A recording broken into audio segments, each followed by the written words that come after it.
The third design principle is so-called self-help. It involves an enhancement of functionality that results from a certain arrangement of system elements that mutually support each other. The main premise here is that loads that arise due to system operation act in a way that enhances product functionality. The aims of this principle are compensation of stress arising from external loads, system safety in case the permitted loads are exceeded, and performance increase by using the external forces that are optimally directed. How can this all be achieved? First of all, by properly arranging system elements. We will see a couple of examples of that in the next slide. Another approach is using effects arising due to operation as auxiliary forces. For example, using the centrifugal force as sealing force.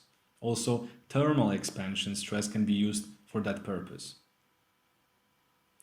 And finally, directing auxiliary forces in the opposite direction to disturbing effects. An example here is valve arrangement in automotive wheels. The pressure works to seal the seam between tire and valve. If the elements were arranged in a different way, an opposite effect would occur and it would lead to decompression.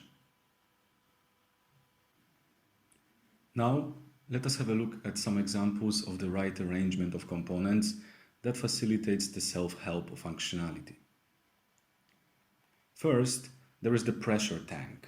The tank cover, form and position relative to the hull allows for the pressure force to act supporting the sealing of the cover.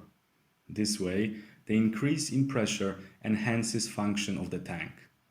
An interesting aspect to notice here is the fact that, in this case, the self-help principle conflicts with one of the design rules we introduced before, the fail-safe principle.